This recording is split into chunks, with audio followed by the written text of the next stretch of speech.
Peckerwood Customs. He just came in. I just put it live on my channel. And okay, I see it up there. And the lives are going to be invite only. I'm not throwing up a link for just anybody to come in. I have my reasons for this. I'm not trying to hurt anybody's feelings, but you know what? It is what it is. Figure out your feelings, because don't blame it on me. We know a thing or two, because we've seen a thing or two. Yeah. I've been doing this. I've been doing these style of lives with longer than anybody. This all started out, me and Ruben from Muscle City Madness. We started out doing this. Nobody was doing what we're doing right here before that. We are the fucking OG. I don't care what anybody says. Because like Tony had his lives. And who else was doing lives at that time? I think John Wilburn was doing his lives. But everybody did things a little different.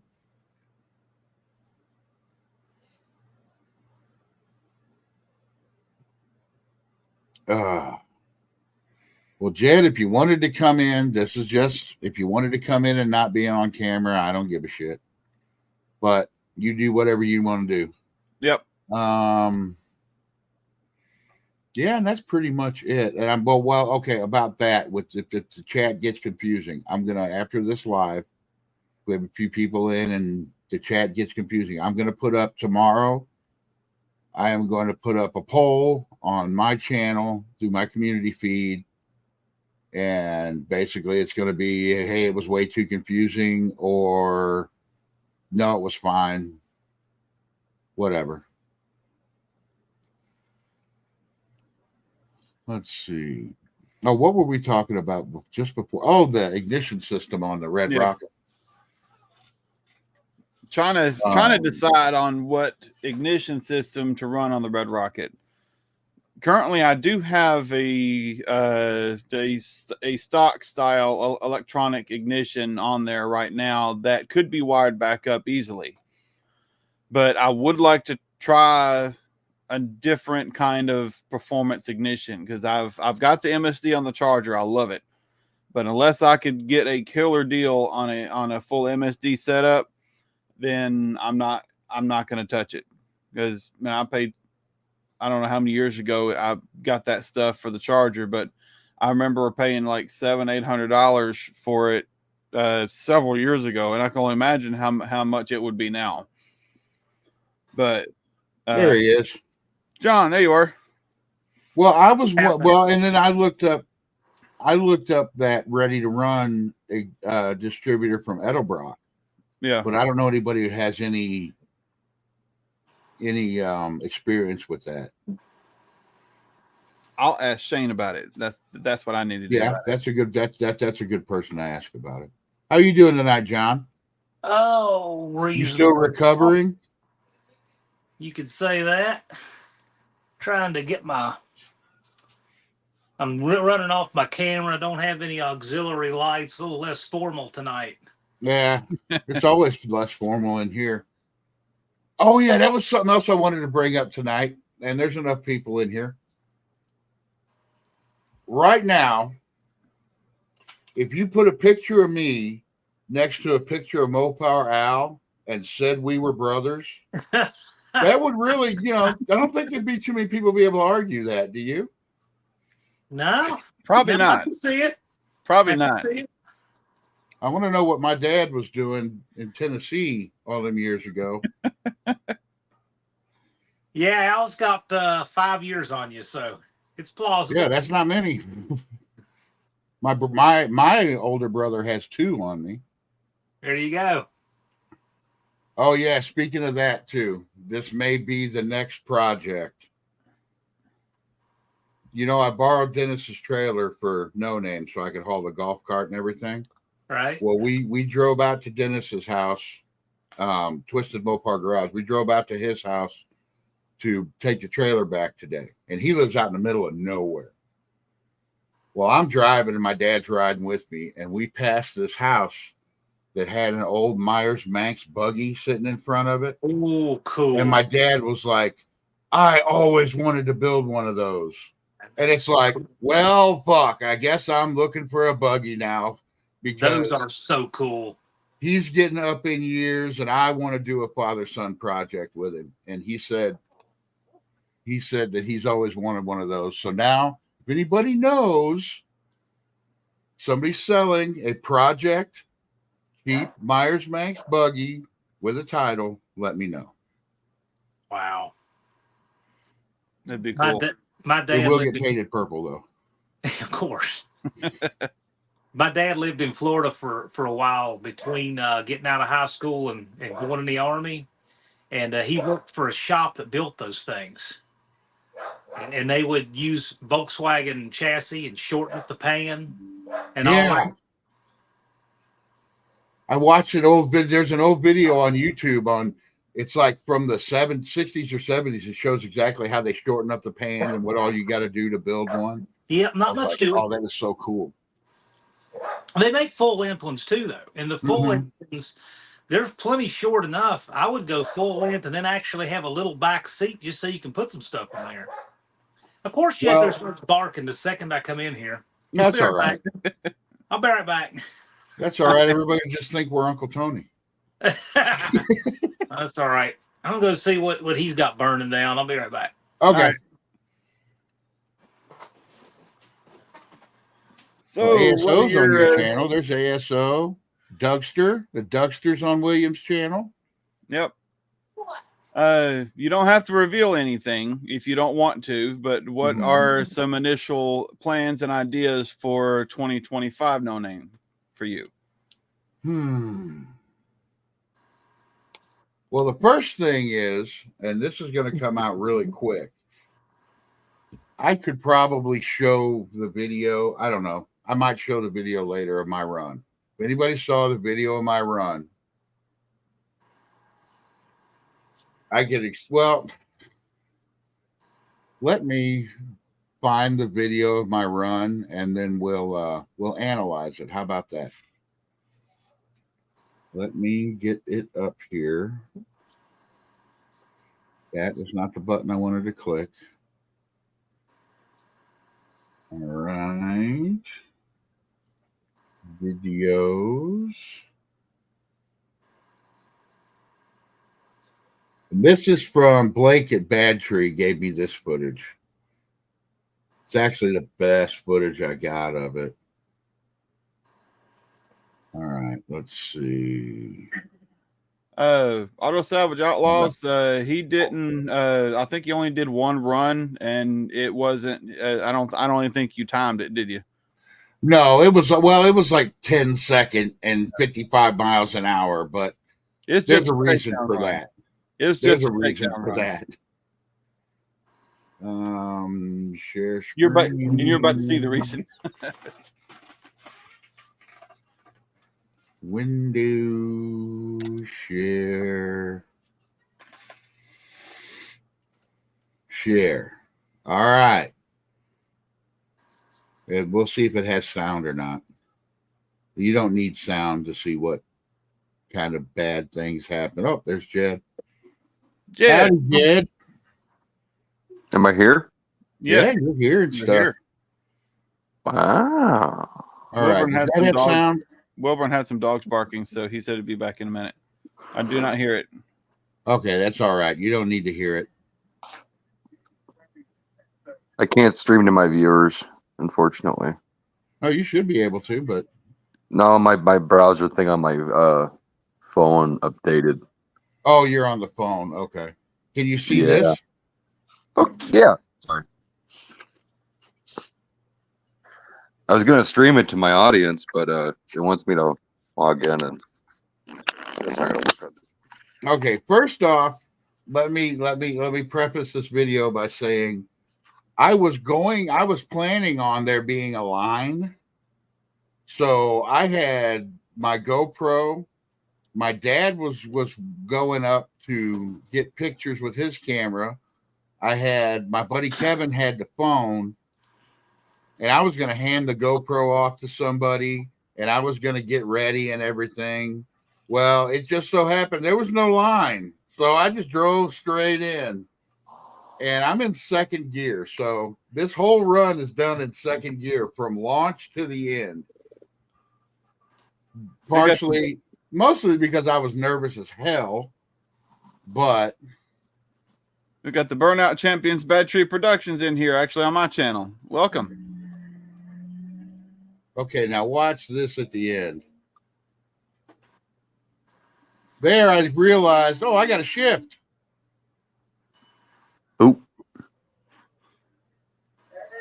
There was Okay. hair everywhere. Did you have What? to change your shorts? No, I was giggling the whole time. What was happening is like, I've been through worse than this. And I looking at the video, I didn't come as close to that wall as it looked like from inside the car. And the only thing I thought at that point was, damn it, that's the good fender. I don't want to hit the wall with the good fender. The one that you actually did body work to. Yeah. And then, but now the whole thing is, if you noticed at the end, see, the steering on that car it pulls to the right really bad. And I was fighting that all the way down the track.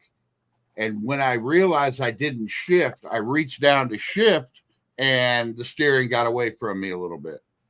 That's how bad it pulls. Yes, that's how bad it pulls. And then I hit the brakes, panicked, and did a bunch of stuff you're not supposed to do in a race car. If your steering's pulling like that, why are you on the track? Why do you not fix it? It's kind of important that the car goes. I know, but I had somebody drive the car, and they were like, "Oh, it's going to be fine." I'm like, "Okay." Yeah, Brian. Yeah, the only thing, Brian had a second opinion by myself too. I made sure that happened. I didn't want to be on the track with somebody else.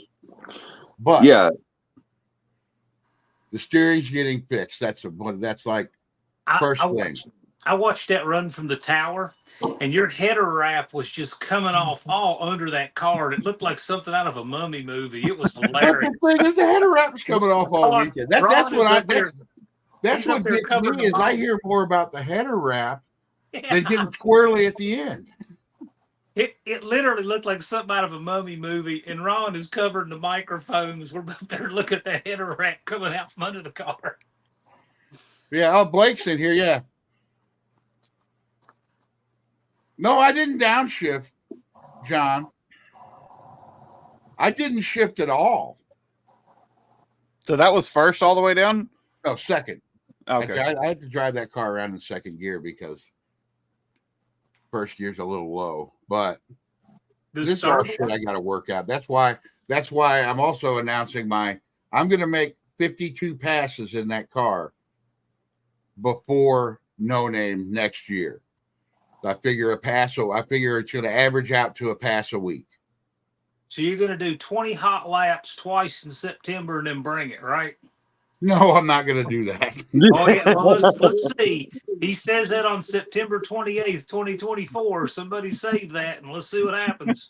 Oh, no, John. I want to be held accountable for it. Like I said before, we'll be doing these lives every week. I'm going to get some purple paper and start it out at 52 and count down to 1. So cool. I'm actually planning on getting the steering gearbox has a whole lot of play in it. I've already ordered the box. It's going to be here Wednesday.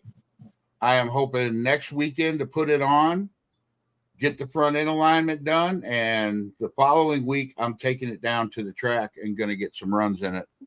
Right on. That's the only thing that felt bad. That's the only thing that felt bad was the steering. I'm curious to see how it's going to leave. I mean, you left in second, so we don't know yet, but I'm curious. Nice first gear launch, see what it really does. Yeah, and I'm just going to work into it. I know I got to get seat time, so I'm going to get seat time before I go to No Name again, and hopefully it's going to be a lot of seat time because 52 is just what I've allotted, the minimum. 52 is the minimum before I go out. I may do more. Something else too about hitting the brakes and that car wanting to move around. You really need to see what your caster is because That thing has so much rake. You might actually have negative caster like a shopping cart on that. Yeah, I'm So thinking about right, taking it up a little in the front too. I do think I need to do that. I don't know. There's a lot, but like I said, now I've got all this time. Well, at least I'll have one run on it before winter. One, I don't know how the local track I can go to. I could get all 52 passes in one night if I want to. I don't want to do that, but be a lot of hot lap. yeah, That would be. I'd be like Duddy. I mean, if it was a nice, cool night, that'd be cool. Oh yeah, it's going to be in October, but they shut down that track in October. I need to see when Mocan shuts down. Exactly. I think Mocan runs all the way through November. We might try and set aside a weekend and do that. They Well, if run mine's year ready, I round. might run out there with you. Cool. Brian Sykeston runs year round. Yeah, there's a little farther away than a lot of the other local tracks around here. But it's open. Yeah. Travis actually helped me get my charger running a little bit better today. Oh. He stopped by and actually swapped and put a 3.5 power valve in it. But after his tuning, we actually put the 6.5 back in. And I need to change the plugs and possibly get some smaller squirters for it because it's got 31s in it now. And we're thinking we need to put 29s in it. Hey, ASO, I'm telling you right now, that ain't happening. Yeah, I know. That's the way that car is, and I'm going to deal with my bullshit. No video about it. I'm dealing with my bullshit, and that will not happen with that car. You're giving him bullcrap about that. I picked up some 15 by 12 center lines with a 3.5 inch backspace. I can fit those on my charger if I put taller shackles on it. Mm-hmm. So I think may have a street freak charger and a tunnel ram or a blower, and I'm probably gonna have a street freak charger. Welcome to the club, William. I want to be able to sit on the back tire if I'm tired. This is reminding me of what's on the clock. Remember about the tires? Yeah. What was it? I gotta look. Something about 10.5 tires or 275 tires. 205s. 205s. Yeah. No, that ain't happening. There's no way the back end of that car is getting lower. The front may go up, but the back is not getting lowered. It may actually go up a little bit more. You need a mono tub. Mm-hmm. Yeah. Well, Brian's car actually, the only way his ass end could come down is if his quarters get raised. Yeah. So I'd have to clearance. Yeah. So just for anybody in chat who wants to know, if Brian's asking his cars to come down, the quarters got to get cut. So it's probably not going to happen. I don't know how. I don't think Brian wants to build a stock car out of his Duster. He's got 15 by 14s. Yeah. 31-inch tall tires. Unless he puts in a mono tub and a super narrowed rear end, that car is not going down. In order for Brian's car. Though? Oh, go ahead, Jed. Oh, I was just going to say, for anybody who wants to know, like if they've seen my Barracuda next to Brian's car, we run the exact same wheel and tire on the back, basically. Just different nomenclature on our tires. In order for Brian's car to sit any kind of way of normal, his car has to be cut up just like my race car, my Barracuda. He has to have the same narrowed rear end and all that other stuff. So the way that Chrysler did their subframes, though, if you really look, that's why they have the inboard spring.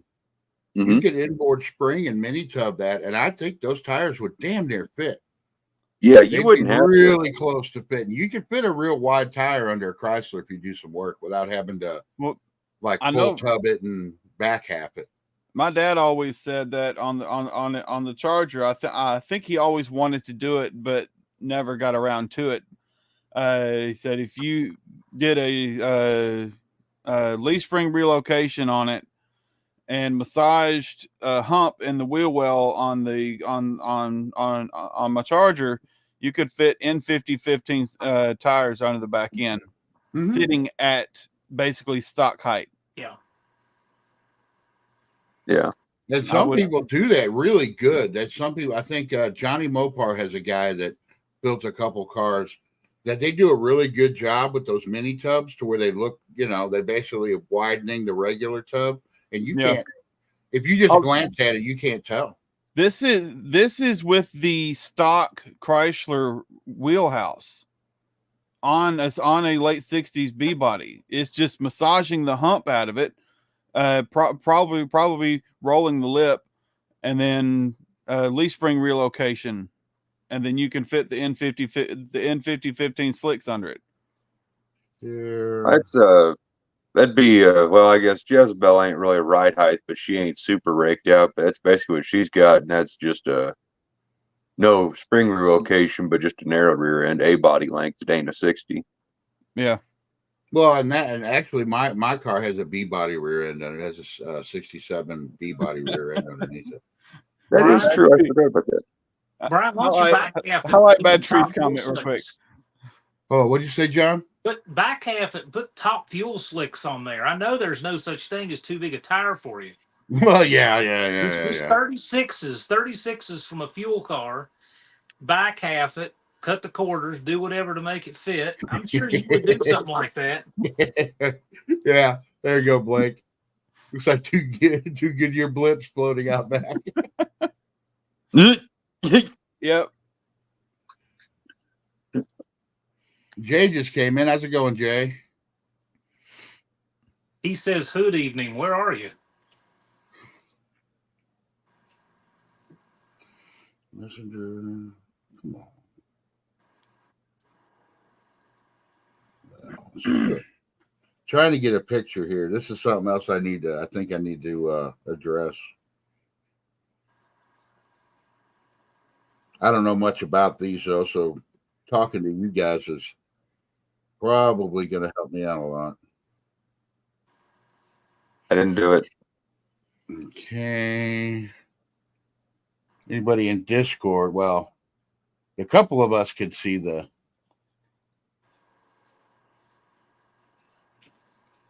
All right. There's that. Got it up there. Present. Share screen. Share. That's how much space that pinion snubber is as far out as it can safely go. And that's how much space I have before it hits anything. So do I need to put something in there for that to hit?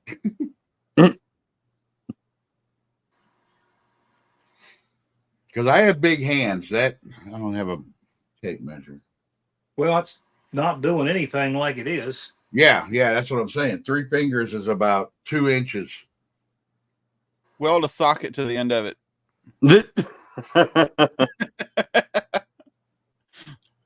I was just thinking about getting like a piece of tubing, square tubing or rectangle tubing, and put in there for it to have something to hit against.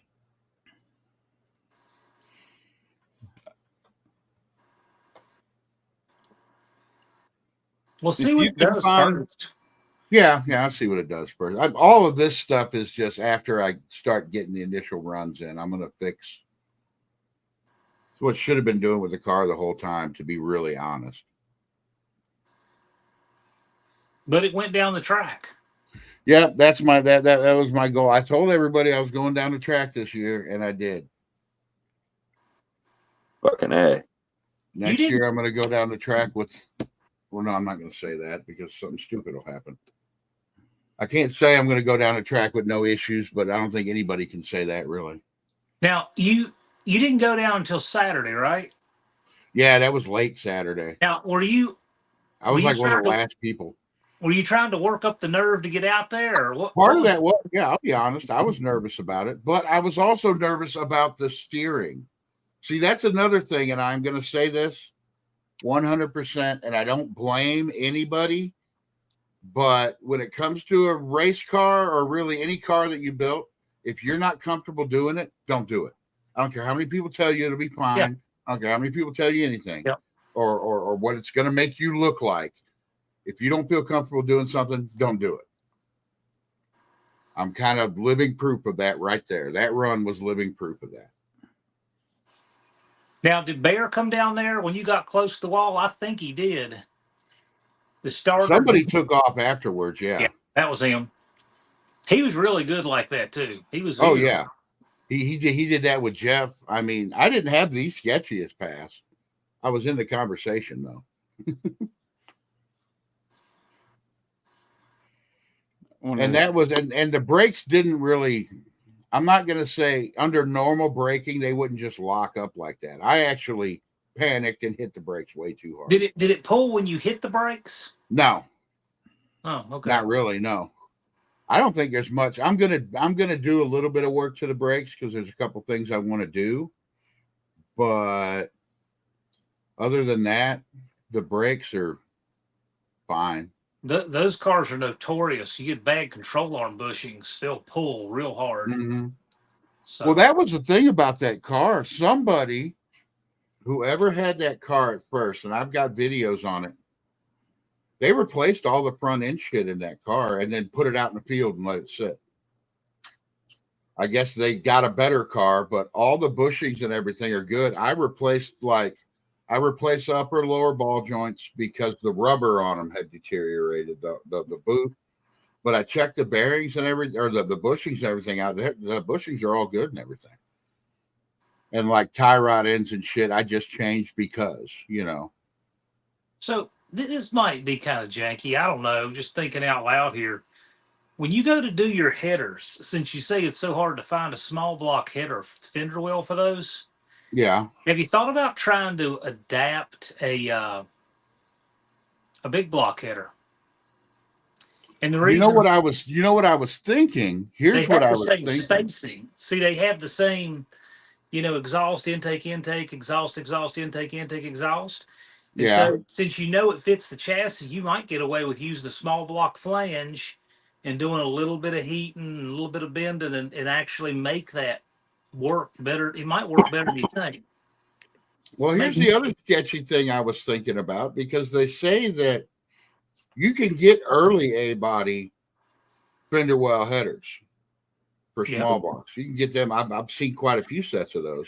I bet that's what they say there's an inch difference in the width. That's all. But couldn't you get 2 half-inch spacers on the headers and it move everything out? I don't even think you'd need it. I bet they would fit nicely. Because they're fender well. Find out. I know somebody with a set I really want. Yeah. Yeah. Yeah. More guy. Yeah, I do too. But his are not. I don't want to take a hammer to his though. Well, they're old Headmans now. We know. Yeah. Headman is the brand if you want really cool looking fender well headers. They look the same as Shane Polito's. Yeah. That's the design I like.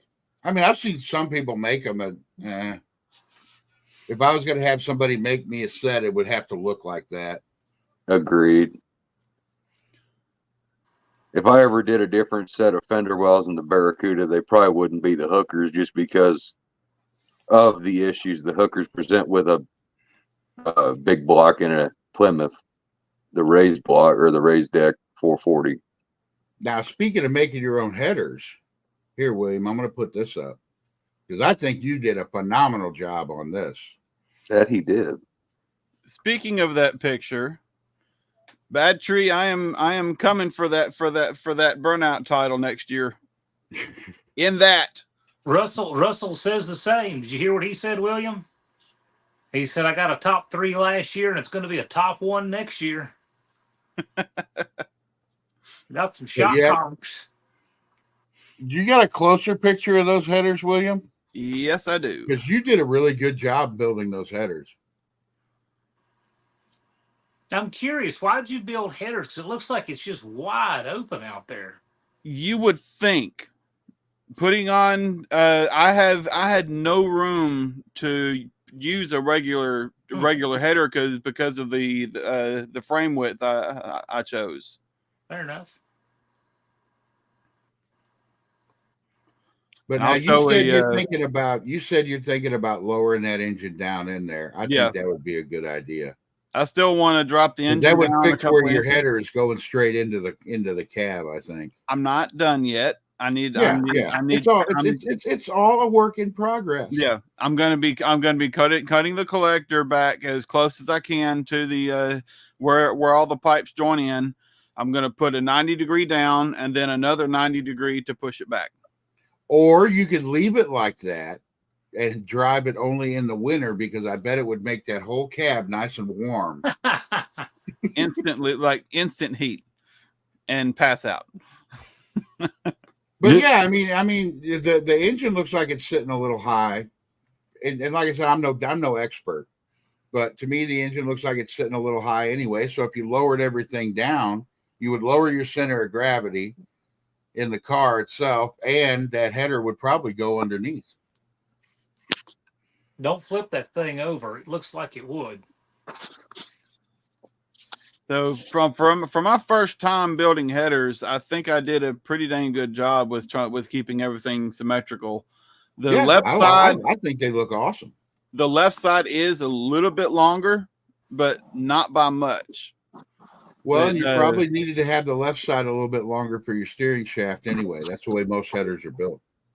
Yeah, because that's where your steering shaft runs so through. You can see by how I did my motor mounts, I actually used some existing mounts that I had, and they're just sitting up a little bit higher than I was thinking. So yeah, you just knock those down a little bit. Yeah, and all I need to do is I don't have to touch the transmission mount because of how I have it designed. It's basically on a pivot. All I got to do is make sure that pivot's loose, and then lower the engine to where I want it, and then make my engine mounts.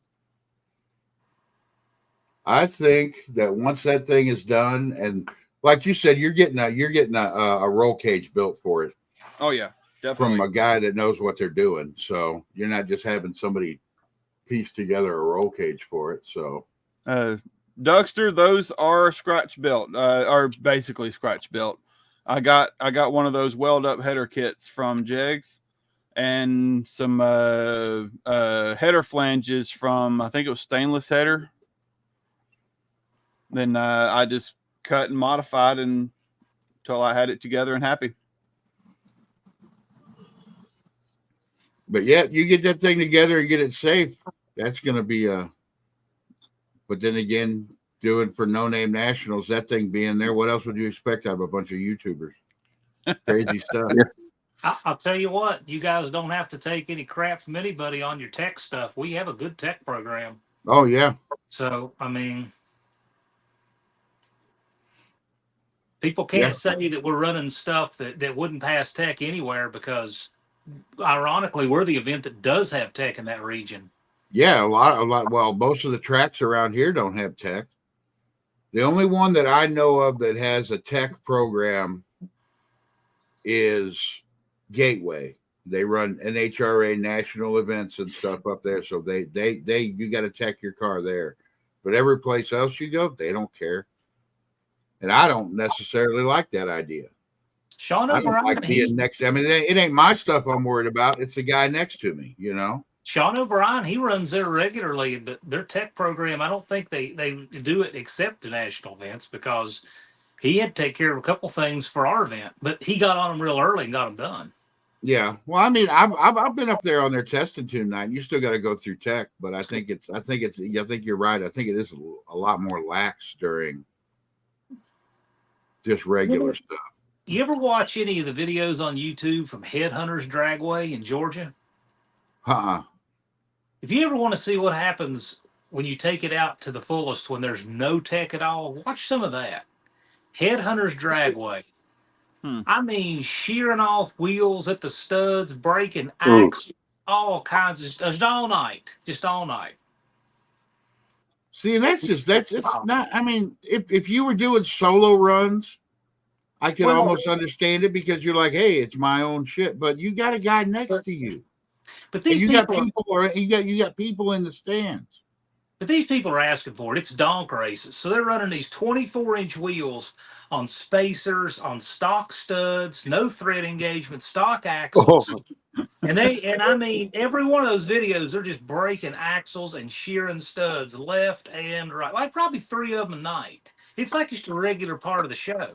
Mhm. And there's 50 people on the starting line when it happens every time too. I Yeah. mean, it's funny because they're betting on the lanes. I'd be betting on, okay, how many people are gonna get hit by this tire when it comes off?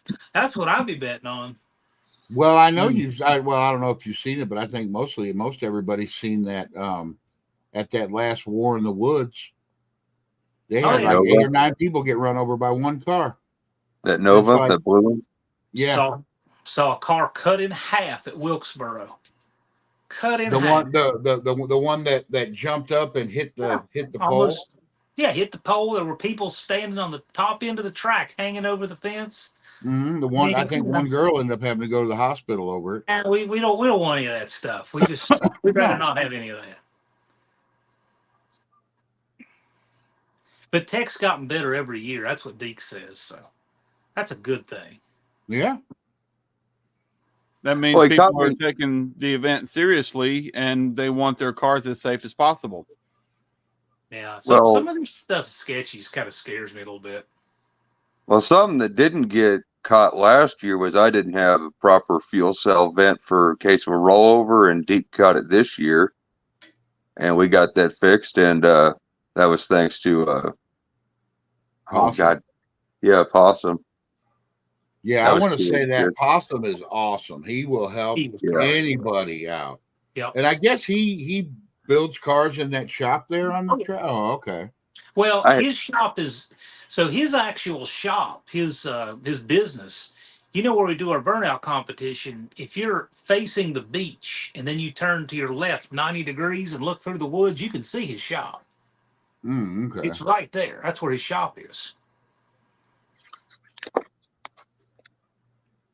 So yeah, I mean he helped all I had to do, Jed, was you said you needed some fittings. I went to talk to John. John called Possum and boom. Yep. He's All real the things nice. I didn't bring. And taking the fingers crossed, I do get the Red Rocket ready to actually go down the track. I do have some wheelie bars that I will be putting on it. Well, and even you know with what I do? even The other with the thing about engine, Possum, though. Huh? Sorry, William. The other thing about Possum is I think Possum watches a lot of our stuff too. He watches you. He watches some of us on YouTube because he talked about Jed's car and how much he liked it and stuff like that. So he's the best guy to run that track for that event. Well, his son runs the Skelton Racing channel. Oh, So he buckled down and was working on getting his 500 subs over the summer. And he was doing, lots of film of different stuff, different cars to track. And he has a natural place to make content right there to track. But Oh yeah. he did everything. He registered, did everything he was supposed to do. And I always appreciate that when people want to, engage and be part. I thought that was super cool to have him help me, and that helped me like wanted to go help other people and stuff, and I was more focused on that. I was having more fun with that, really. Yeah, they are super, super helpful. I really appreciate that. He and Barkley do anything they can to help you. They have a really good starter. Bear is a really good starter. Their staff is really good there. The gate staff was great. Everybody's great. We just need a giant air conditioner just in case it gets hot Yep. again. Yeah, we'll see. You never know. Next year it might be unseasonably cool. That's Yeah, true. you never know. They're saying they're saying all, and I don't know how much you can believe it, but they're saying all the signs are pointing to where we're going to have a real mild winter. So that usually means that this time of the year it's still summer, Yeah, it was warm. That's all right. Shit happens.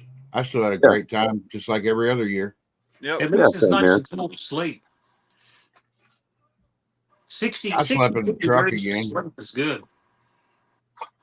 I love having the Cushman there. I think I'm gonna try to have it there every year. Well, yeah, and even talking Keep about it in that, first. you're talking about tech. How Keeping fast it in did that, when that first. Cushman went down the track? How fast did it go? 38 miles an hour. 38.6 miles an hour. But that still had to pass tech before they would let it out on the track. That Yeah. the second year. Yeah.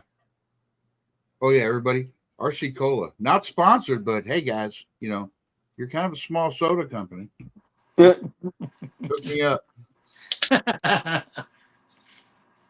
Yes, the bathrooms do have nice AC, boy. Oh yeah.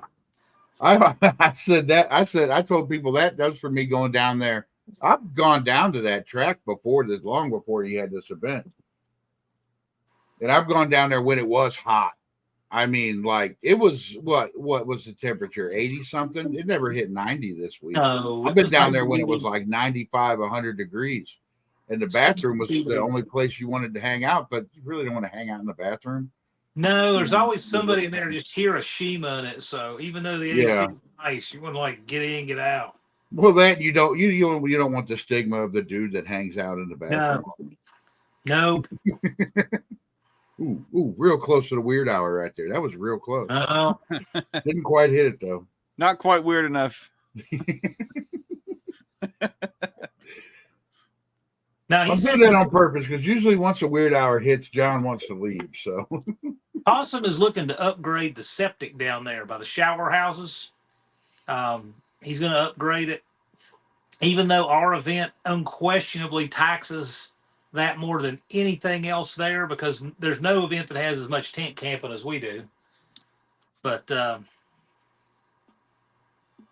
you know, yeah, but I mean that's just good. That just means if he upgrades it, then that just means he can have more events like ours down there.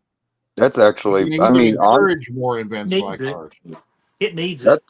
That's one of those things that actually I don't mind. I actually like I mean, for, just a generic like set of showers, they work actually phenomenally well. They got hot enough water and they got cold water. So, and the hot water lasts long enough, which is something that's always surprised me. And that's one thing I'll say very proudly about that event. If that is one of your concerns about being clean, the showers are not bad. They're better than some I've ever been in. Just have your shower shoes. Yes. Well, yeah. Definitely. Yeah.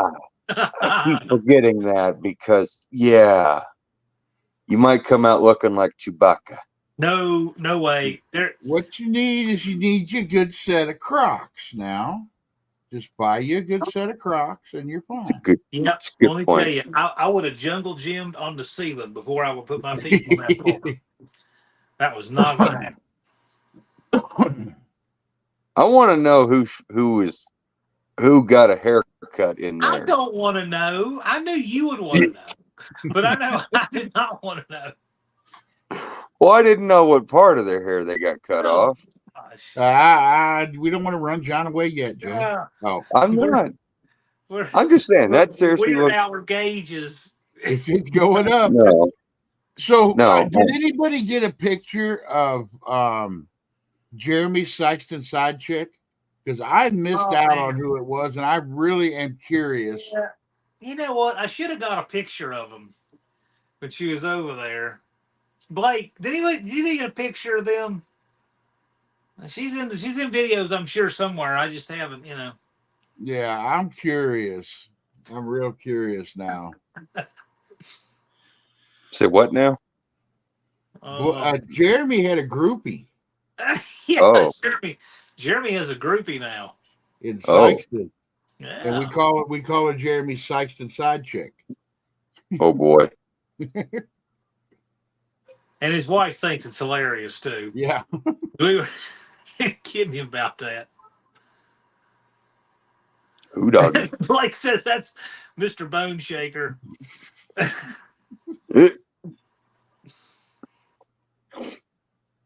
Yeah, you missed it. She was at the concession stand, and just out of the freaking blue, She says, "That boy in the green car, he done real well." I'm like, "What?" Hmm? She starts explaining to me that she was watching the burnout competition, and she lives on the other side of those woods over there. She said, so I didn't know if she watched it from the woods or if she actually was in the So what you're saying because this was on is Saturday. Jeremy's groupie came out of the woods. My So- question, I have a question. Why does Jeremy's groupie sound like she's 80? I don't know how old she is. I don't know. So I'm just saying, from the way you told that story, I just got like little old lady vibes. Now we're talking about her coming out of the woods. Okay. So the people always come out of the woods to watch the burnout competition, right? Like it's our own version of the Hills Have Eyes. That's what they do every year. You know what I'm It is talking about, Missouri. right? Yeah. It is Missouri. I grew up there. They hear loud engines. They go, oh. Well, I got to tell you, nothing else happens up there except that. So every year, it's like the thing that happens up there. It's true.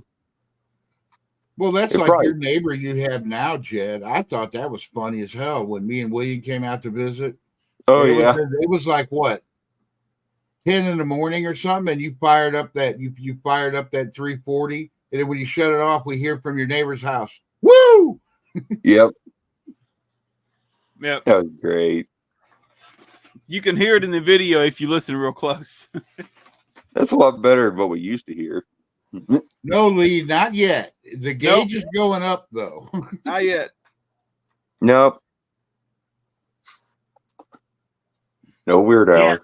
Yeah, Lee, they're running the freak flag up the flagpole, but it's not there yet. Brian, I guess you could show a picture of that the Barracuda's new mascot that I didn't get to attach to it. Uh-oh. You We'll mean save that for a minute or two. Okay. You know, Remember you know those- what- I mean, put a picture of that up in Discord. Oh, yeah. Okay. I know what you're talking about now. Okay. You know I what don't- Jeremy's groupie reminded me of? It was like the female version of Herbert from Family Guy, the way she spoke. That's Okay. what I was trying to think of. She spoke like she sounded like Herbert a little bit, the way she talked. That's why what, Okay, we got that you now. explains that explains why she all of sounded. she did, and I couldn't put my finger on what is now I remember. That's even You creepier. gotta get Jeremy on here to ask. She's gonna be down there next year waiting for Yeah, she'll be waiting on for Jeremy with a tray of moon pies and a pitcher of sweet tea to try to get him to come into the house. She'll probably come in on Tuesday and ask me about once an hour. When's that boy with the green car getting here? And Blake will say, "Hey, we're rolling in about 3.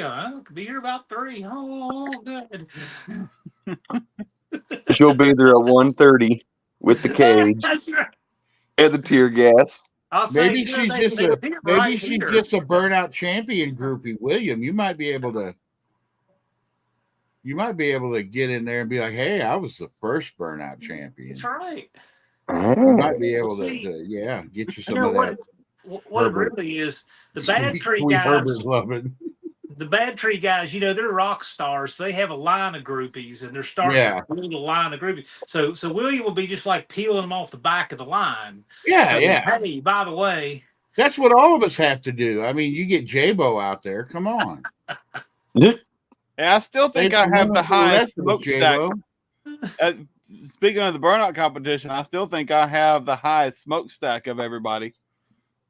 I think that you got the photo that year because the light was perfect, the wind Oh, it was perfect, perfect. and you got the perfect photo.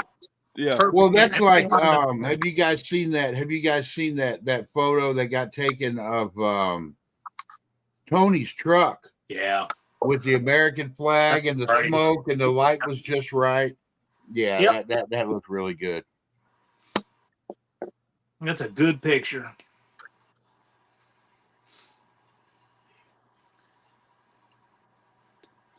I still can't get over that. The way they had to have those cars loaded up on that trailer with a. Yeah. It's like, that's dedication. You guys said you're coming, and that's it. Yeah. No matter what. Yeah, we had a time with that. I really figured we could get a regular car trailer on the back and put the ramps up and unload them that way. But he said the rat's too low to do that. Oh, that's probably because the ramps that were on that look like they'd hit the ground. Oh, they will, like, but the angle, it's made for skid steers. Yeah, well, that and Tony's back tires were on those ramps when you had both the vehicles up there. That's true, but yeah. Well, you could jack it up and fix that if you had to, but yeah, the angle is just too severe. He said they're gonna be doing a lot of work to that rat. They're gonna be bringing that out next year as like you don't see too many rat rod drag cars. No, like that. No. And they're actually wanting to set it up to be that. I'm like, that's cool. I like what they've done though, because it looks like a rat, but I'll tell you, the mechanicals are really good on it. So they're going to be putting a more modern front end on it so they don't have a squirrely top end again. Oh, that's a good picture, Blake. Here, I'll put this picture up that Blake just sent me.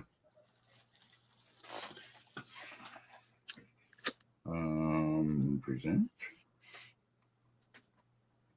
We'll stop screen. There we go. Present a new one now. Share screen. That's not it. That's not it. There it is.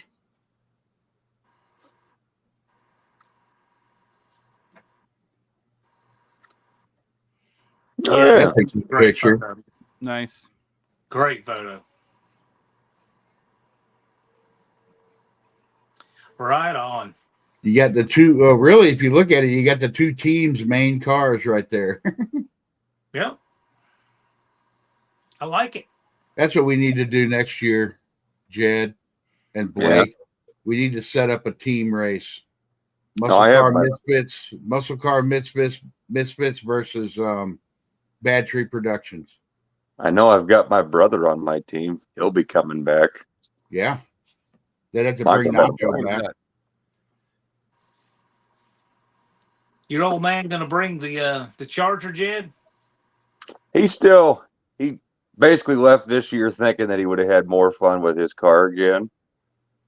So, probably. I'd love to see that car out there. But hang on. Probably, I don't know, probably drag race, but I doubt he'd probably go whip. I don't know. He might whip it around in the burnout competition. I have no idea. I don't know if I'd want to whip that car around. I mean, I'd be afraid to. Mm-hmm.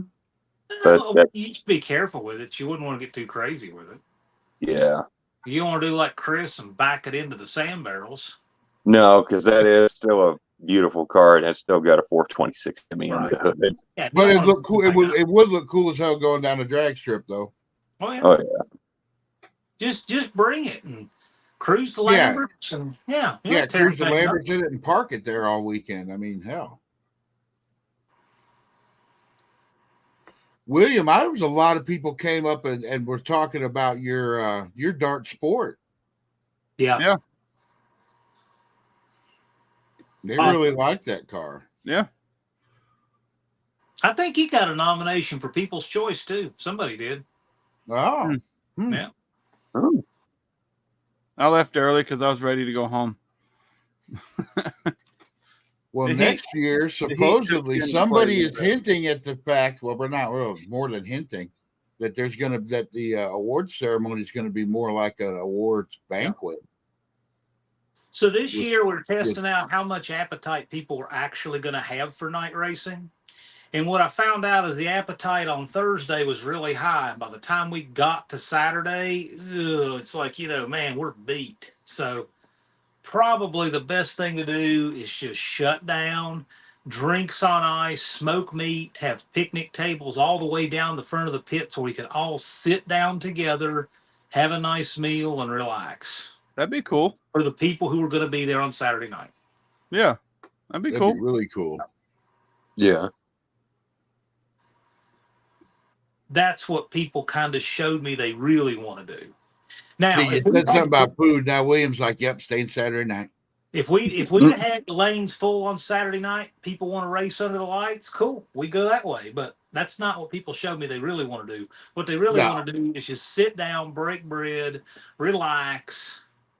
So I think that would be a great ending to the whole event. It's just you sit down, you have a good meal, everybody relax and tell stories about what happened all weekend and have the smoker running during awards.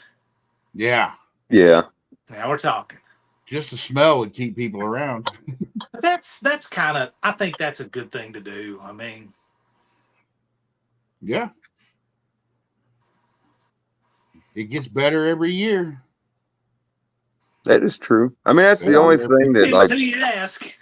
that was, yeah, that's the only thing that the only thing I know, like Dad and I, we kind of just got sick from the heat, but that was like literally the only thing. That's the only reason why we left Saturday, because we were all kind of sick.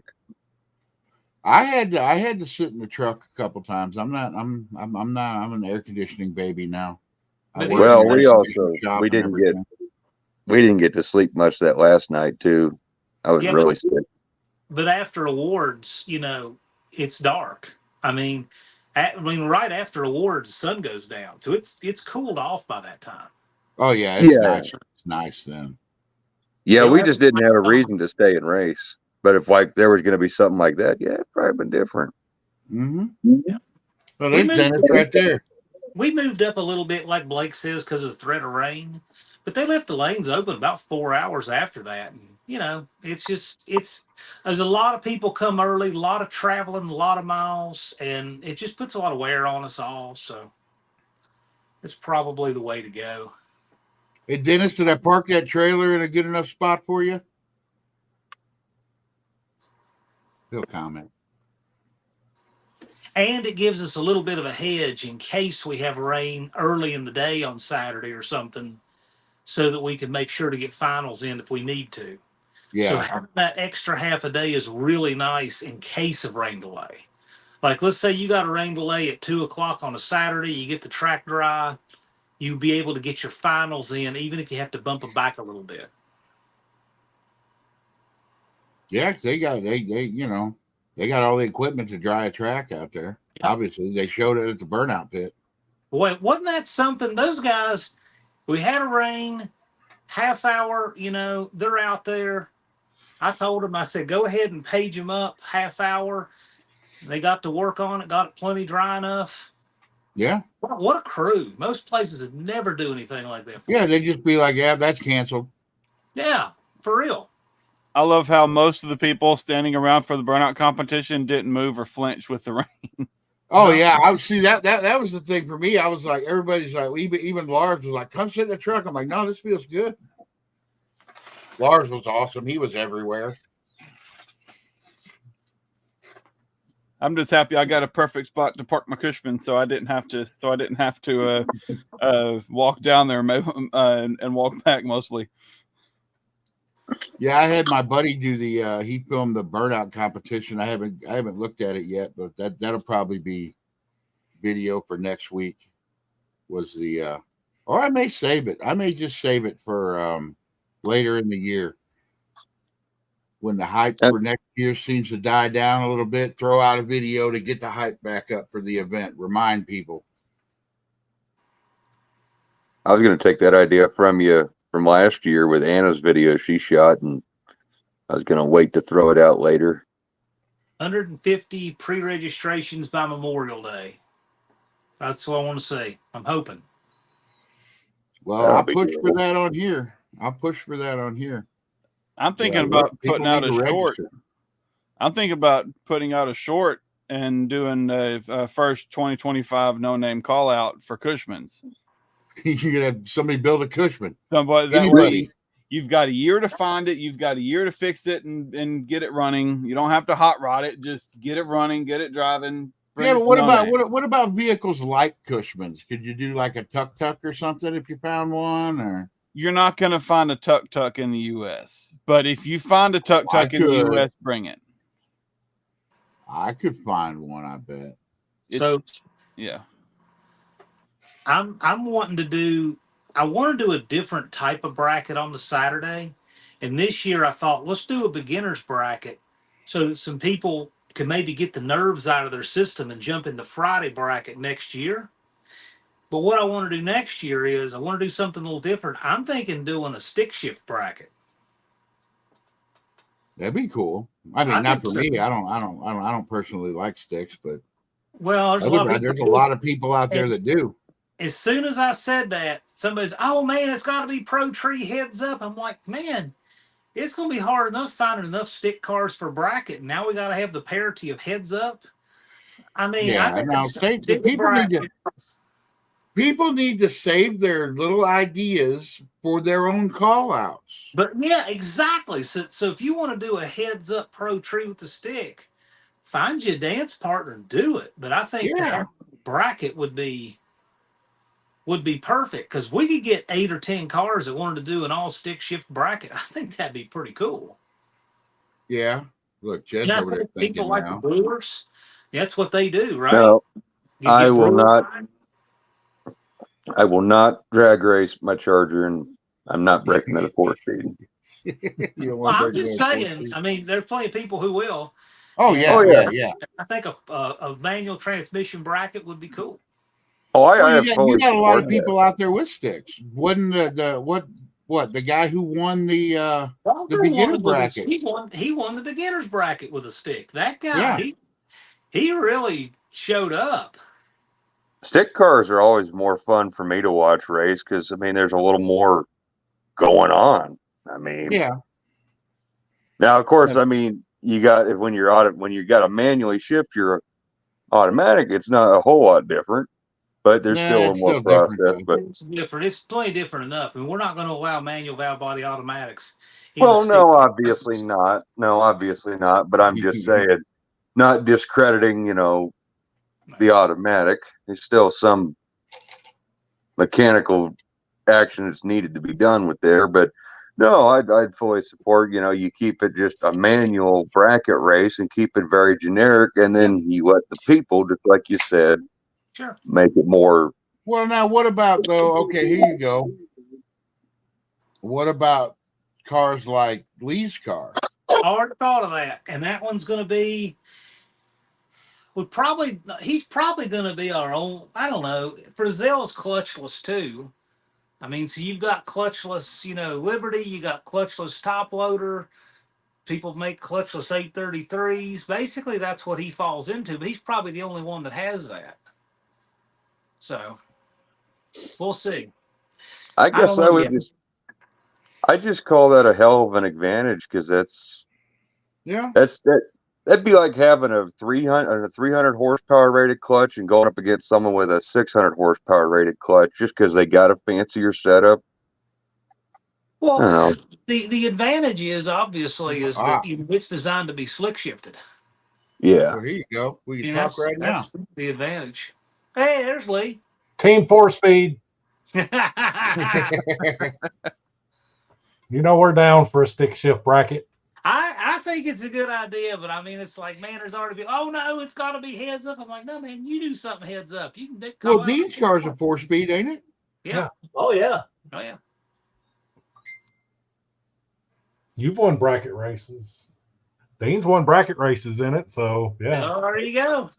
So that'd be awesome. Love to see it. I'd like to see the Brewers come out. Roland may be back. His is a manual transmission, but I think it'd be fun to get 8, 10, 16 cars and do a manual transmission bracket, stick shift bracket on the Saturday. Oh yeah, that would be great. Be a lot of fun. I'd probably watch that. You could get in it for fun, Jed. I ain't bringing my Charger back. Well, you're talking about throwing a stick in the dart? Yeah. Oh yeah, you sold that transmission though, didn't you? Yeah, I'd have to get another A-body 4-speed, which I already have the clutch for the dart, and I have the 4-speed pedals. I literally have everything to do a 4-speed in it, but no 4-speed unless I do a B-body in it. Yeah, a 273 dart's not going to rip the fucking transmission apart either. No.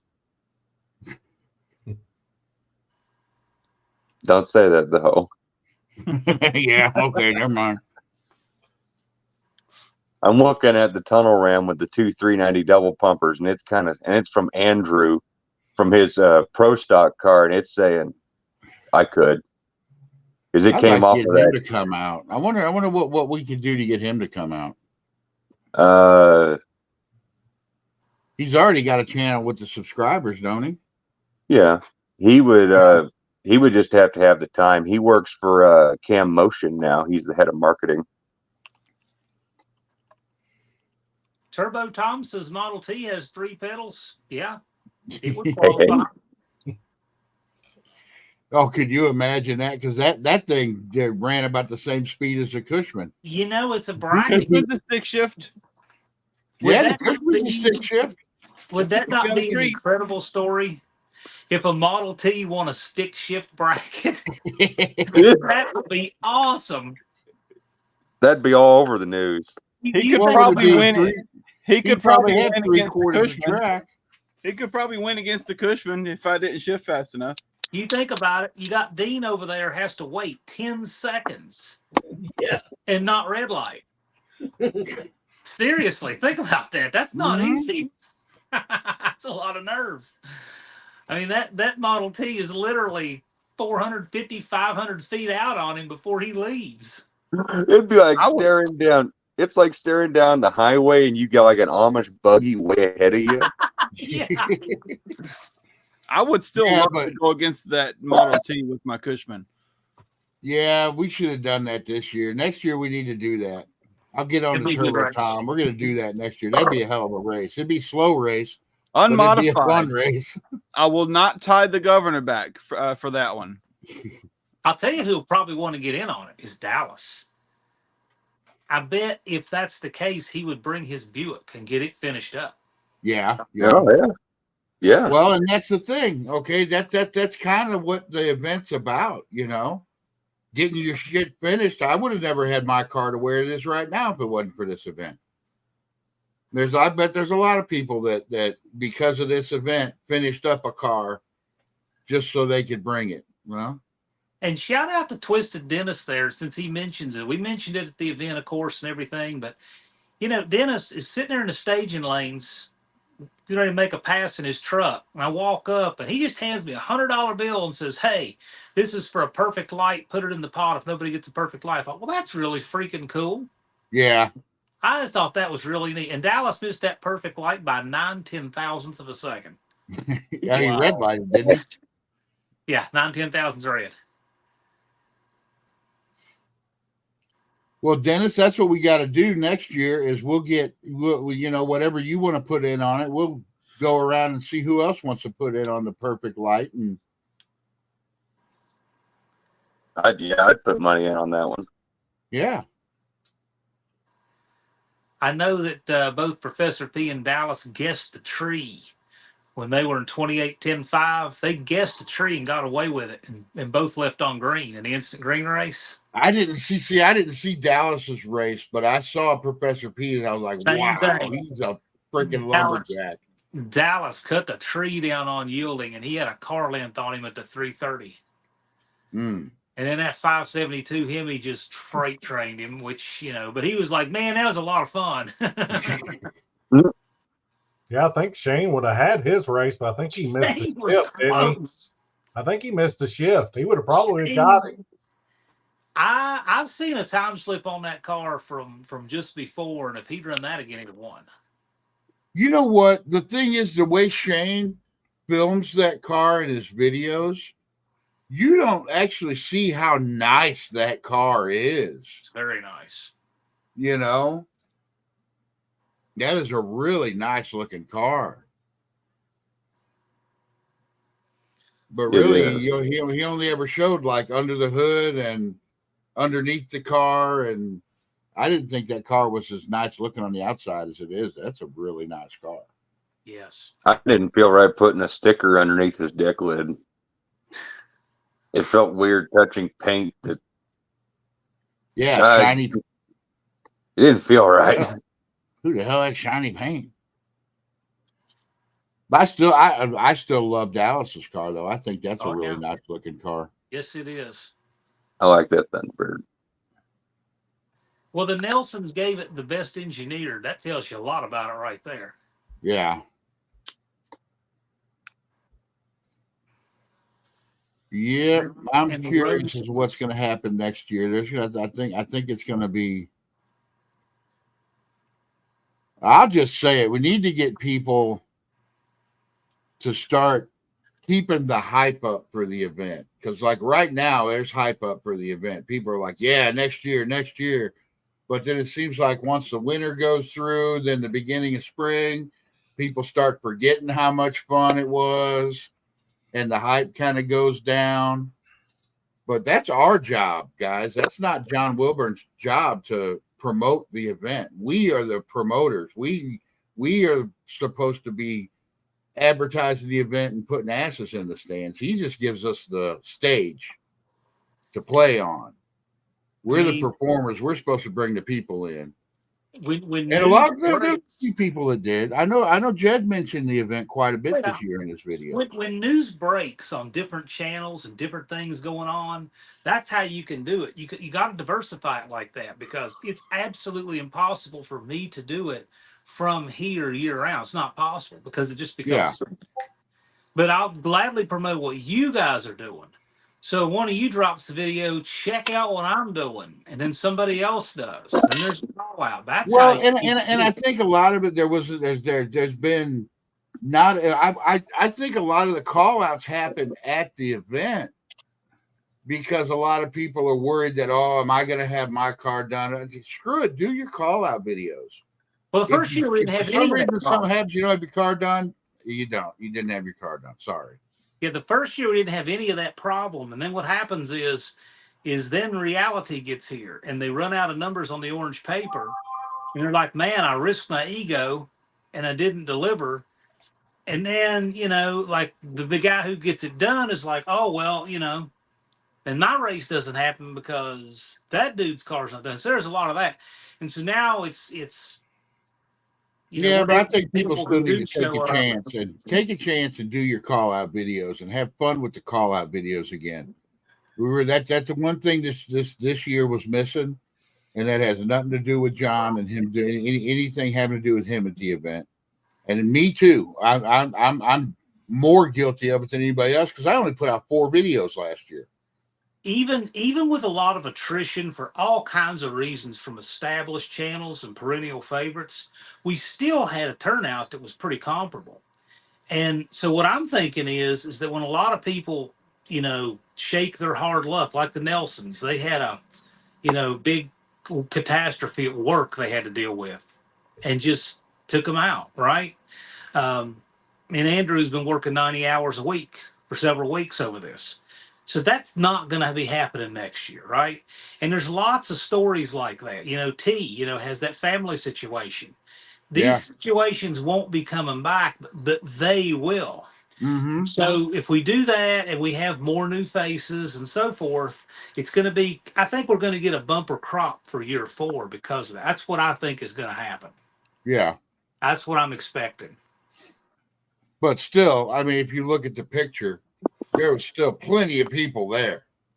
Oh, plenty of cars there. The gate was comparable. The registrations were comparable. We did have probably a little bit higher mix of new folks because of, all kinds of things with attrition, but I expect that we'll probably have a bumper crop in year 4 be really good. That's what I'm thinking. Yeah. And I know I'm not the only one that realized that too, that we didn't hype it up as much as we should have. I've had some conversations with people, and we're gonna step it up this year, I think. Well, bear in mind too, we could put more effort into locals turning out, which is good, which is fine, but you got to be careful what you wish for, because if you try to concentrate on that, do you want the local racers and the local everything trying to take over the event? That's all everybody coming in here. I want the YouTubers to absolutely take over that track in that town. Yeah. See what I mean? Well, that and I kind of said it. It'd be neat for the event to have that car there, but that guy that showed up in that Pro Mod 57, Yeah. Afterward, I was like, man, I'm glad he ain't got a YouTube channel. Well, I mean, and it'd be fine if you wanted to. I mean, Yeah. all that's fine. That car was But fast. but I really want to see the YouTubers flood in, plant their pirate flags, and keep that at bay because I don't want the culture of the event to change. Yeah. But yeah, that's just the whole thing of, and like you said, I'd like to see. I don't know. I think everybody'd like to see the event grow to some extent. You know, Well, yeah. we need to bring in more. Not. I don't necessarily even think we need more. Even though it's going to happen, we don't need more participants. I would like to see more spectators. I'd like to Even though there's a lot, I'd like to see. If we get to 200 participants, we got the capacity to handle it, and that will bring spectators by itself. So I want to see the participants go up, but only with the kind of people we have right here.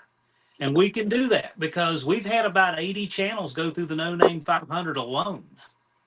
Well, yeah, and that's about the average for every year, isn't it? Oh no, 80 total. The average for every year has stayed the same. And new now the percentage of people who make it through the No Name 500 has changed. It was actually a little bit higher this year. It was about 75-78%. The percentage is always about that. It's about 7 out of 10 every year make it through. But the number of people in the No Name 500 has decreased, but only because they become established channels, and when they re-register the next year, they're no longer in the No Name 500. Yeah. So that's I just think that we got plenty of new people coming in, and if people don't want to make it every year, it's still going to be good. No, we do. They re-register. That's the big thing. So, No Name 500 doesn't have to be real big. We just need them to come back. And they do by and large. But I think we're going to have a bumper crop next year. I think we're going to have a really good event. And I'm hoping people really get up on it early and help make some of their own luck. Yeah. This was a tough luck year for everyone. I mean, look what happened to Lee and Dean. I mean, you have things, gremlins like that.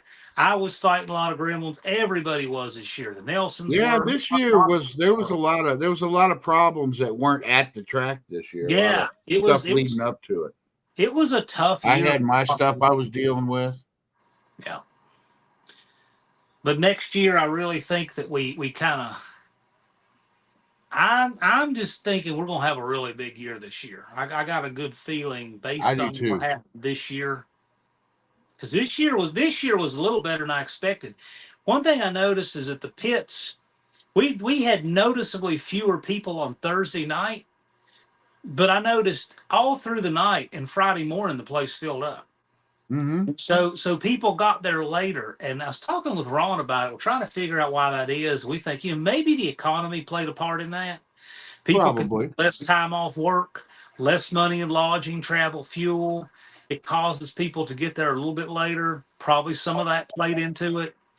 But we had a good turnout. We got a good core group, and I think next year is going to be the biggest year ever.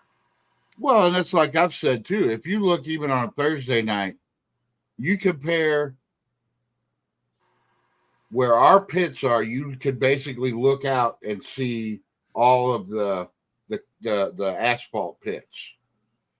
The first year, yeah, that was all full. The first night, that was all full. But then everybody realized, hey, the camping out is cool. And now it's all along the edge in the grass. That's where all those people are the last couple of years. You're right. That grass was way more full this year. There was 60 cars, more than 60 cars out on the grass. Yeah, it was discernibly fuller this year in the grass. I remember when I filmed my intro, when we got there, was that Friday morning technically, because we showed up Thursday night. No, Wednesday night. Oh, Wednesday night, yeah. And I remember filming that, and I said, this is the last time we're going to be able to look down this road and see the concession stands, more or less. Because I know that at that time there wasn't a lot of people there, but I knew by the time we'd probably wake up there'd be more people, and sure as crap there were, and people started showing up in droves. Well, now this is my second year showing up on Wednesday, and there's more people showing up on Wednesday, I think, too. Yep. That's So- what we didn't want to. We wanted to try and make it for the cruise this year. Yeah, well, I'm definitely wanting to do the cruise to Lambert's and the Knuckle Duster next year. We're going to definitely put some guardrails on that cruise for next year, because we had too many feral cats running ahead wanting to film, and they kind of fouled us up a little bit with our escort. So next year we're going to probably close that gate at 4:30 and have a couple of designated people to actually film the cruise, like along the route and at the other end. And so we can get as many people as possible in the cruise, open the gate at one time. And then that way we'd have fewer problems with people running ahead and acting crazy on the road and stuff. Because actually have a caravan of cars going to Lambert's. Like we were supposed to have, but so many people jumped in. Like, yeah, we want to change how we do that for next year, but we will, and it'll be great. It'll work just fine. I'm looking. See, to me, I don't know. I don't get it.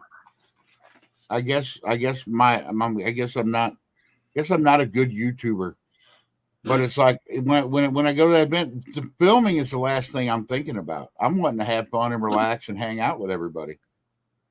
That's why I threw the camera at Anna this year, because she was excited as hell too.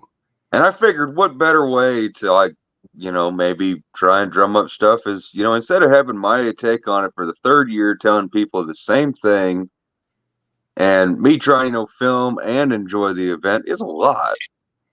And so I figured, here, Anna, you go do something, go make a video. And yeah, she had a freaking blast. And we started watching her video, and it's like 3 hours long, raw, uncut. And I was thinking, oh God, this is going to take forever. And we started watching it, and we got 30 minutes into it, didn't even realize it. And it was just like nothing. That time just went by like an instant. Wow. It's kind of impressive. There's Mr. Hobbs. What is up, guys? I'll tell you this about next year. I'm looking forward to driving the Red Rocket from the drag strip to Lambert's. Yeah, you're going to have that thing street legal, aren't you? I don't know if I'm going to have all the paperwork, but if it's a protected escort going over, it should be okay. Yeah. I'll have all the bells and whistles, horn, lights, and seat belts and all that, so I'll be okay. I gotta admit, I would have loved to have made it this year, but oh my lord, talking about stuff going wrong, it seemed like the odds were so You did have a lot of stacked stuff happen to you this year. It was rough. And then I finally got a car that probably would have passed tech, but I started checking out the rear suspension. It was like, yeah, if it would have even been able to do that, I would have broke a leaf spring on the starting line or something. Well, now you got the car. I do, and I have time. We just gotta. We're all gonna stay on your ass, and you're gonna be there next year. Exactly. Instead of just focusing on one, I'm gonna try to focus on 4 of them. There you go. You just gotta focus on one. Well, I'm paying somebody to do the one just to make sure it's actually safe and right. Oh, okay. So that leaves the other ones for me. Start saving money now for next year, so money's not a traveling issue. And okay, here's another thing. I just got to come out and say it. This is nothing, not saying anything bad about anything that happened before. Ryan Barson showed up with a car this year. Yes. Anybody who was giving him shit before about not showing up with a car, he showed up with a car this year. And really, even before that, anybody who gave him shit about not showing up with a car, I always jumped in and said, yeah, but he shows up every year. He's been there every year since the first one, and I bet he'll be there. I mean, I'll be honest. Go ahead. I just wanted to say something for Ryan since he's not here. That's okay with everybody? Yeah, go ahead. Yeah. I think that young man really does need a huge, and pardon my French, fucking pat on the back. And I don't think his story got heard nearly enough at the event. I don't know. But not only did they make that long-ass drive from Minnesota, And not only did he work his butt off on trying to get the car running right, but that truck they had just purchased that 2015 or whatever, that new red Ram or whatever, that red truck. And at the event, after the cruise from Lambert's, it started eating the camshaft. Yeah. And that's that far away from home, and they scrambled, and I mean, could you just I couldn't even imagine that kind of stress on him and his dad, and still Yeah, trying to him and his focus dad, on and they still had fun during the whole event. I gotta commend his dad because his dad was still cracking jokes in the middle of all that. Yeah. Okay, and here's another thing that not a lot of people know about Ryan and showing up with that car. He had 5 weeks before the event, he had a perfectly running car that he was going to bring. But he decided to buckle down and work on that blue car and get it running and driving. 5 weeks was all it took him to buckle down, work on that car, and get it to the event. Actually, and that's changing the K member a week before. Yeah, he had to change the K member out of that car a week before. See, he doesn't film that stuff and put it on his channel. That's where we got to get on to him. It's like, look, you did some amazing shit. See, and I actually really, I was so obviously after Ryan found out that I wasn't going to make it to No Name, he let me in on the secret about the Super Bee showing up. And when he told me that he actually was going to have that car there, I was actually so happy for him, just because I know how bad he's wanted to have that car driving and stuff. And just he told me his past wasn't the best for it. He was trying to be safe with it. But I was just so stoked that Ryan was able to get his car done. Yep. And to a certain extent too, that shows what this event's about. Because if it wasn't for this event, he might still not have that car done. It's true. He got a car there. He got on the track, made his first pass in front of people, all that. So all of that's behind him now. Oh, and yeah. That's a huge step. And so all of that's going to be easier next time. He got all that out of the way. But yep. See, and that's like another thing. That's why I like this event so much. Is stories like that come out of it. Well, and first time on the track for a lot of people. I mean, it can be really intimidating. It was for me. Yeah. But you get it over with, and then I got it over with. Get back out there. And the thing is I've never heard anybody giving anyone a hard time for doing anything, like bad lights or stuff breaking or something not running right. Everybody's always supportive. So these people that have gotten their first passes on the track right there in Sykeston, it's like, we got the monkey off our back, got the butterflies out of the stomach, and then they can just get out and do more of it and enjoy it. I think it's great. You know what else? That's another thing I want to do. I don't know if he's still in chat or not, but I want to thank Blake for lining me up, because I have been to so many races where there's new people and they roll through the beams and have to back up. And that was my one word. It's like, I don't want to be that guy. And he helped me out and made sure I didn't do that. And I really want to thank Blake for helping me out like that. Yeah, I really did appreciate having Blake line me up too, because that was like the first time I lined up at No Name Nationals with Jezebel. I asked Daniel to line me up because there's just something about it. And I will say that for anybody who wants to, maybe got nerves, that is the best thing to do, is have a familiar face line you up at the track. Yeah, somebody that you doing that for you than just some random person. Yeah, there's a comfort factor there. Yeah. I appreciate it. Told me to shift and told me to do other stuff, but yeah. That car was pulling hard in the middle. Where I was supposed to be in second gear, that car was happy. So I think it's going to be fun. Oh, John, Turbo Tom is asking, will you have your van there next year? Yeah, hopefully. I could have brought it this year, but I'm like, I hate working under the hood of a van enough that I just want to save it all up and do it all at one time. So I'll wait till I get back. It does suck. Yeah. Well, there's just certain things. I think everybody has certain things that they don't want to do. And they're like, I just want to do it once, get it over with, and it's done. I did put an 8 3/4 for that van though. Nice. Yeah. So Tony's Hot Rod Garage found a van housing 8 3/4 in a junkyard out in Arizona, and got it cheap too. But they only put in those vans 3 years, and so this is out of a '74 Tradesman, and I'm like, yeah, man. So I got that. It's sitting out back now, and I'm going to do a 391 gear and then go through that 46 RE I got for it. Put those in together. So that's what that's one of the things I'm working on this year is I'm going to get my own trailer and a truck that'll pull, because I'm tired of having to rely on other people and stuff, and I'm tired of going 50 miles an hour at the top of a hill when I started out at 65 at the bottom. You need a Hemi Ram. Cummins. That doesn't need a cam. Or that. I need a 80s model full size 3/4 ton Dodge with a 440 transplanted in it is what I need. You need a 1974 Dodge LCF CNT 800 series semi with an 1160 Caterpillar V8 and a 13 speed. Well, you guys got 2 of those now, don't you? Well, we only got 1 of those, and then we got the 61 C800, and it's the 361 2-barrel, but I mean, its top speed is like 55.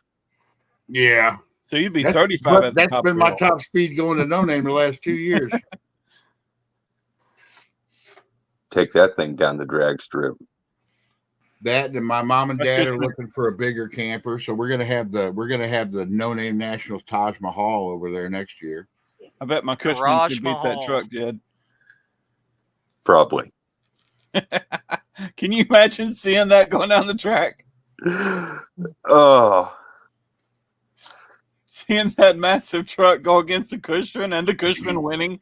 I'm just trying to imagine trying to shift the damn thing. You could enter that in the stick shift bracket, Jed. Yeah. Well, the stick shift. I think we'll let Dad drag race the 74. That'll be more impressive watching him jam gears. I'll tie the governor back to give me a couple extra miles an hour. You'd shift every 50 feet. Yep. He can speed shift at 13 speed like no other. I was impressed. Pass through the traps at a whopping 50 miles an hour. Ain't nothing wrong with that. Shut up.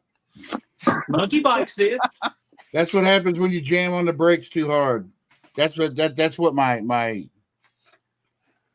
time was 10 seconds, and the speed was 55. Why did you get on the brakes so hard? You got 1,300 feet there. It scared me when it pulled off to the side. I panicked. Leave me alone. I'm not going to panic. At 50?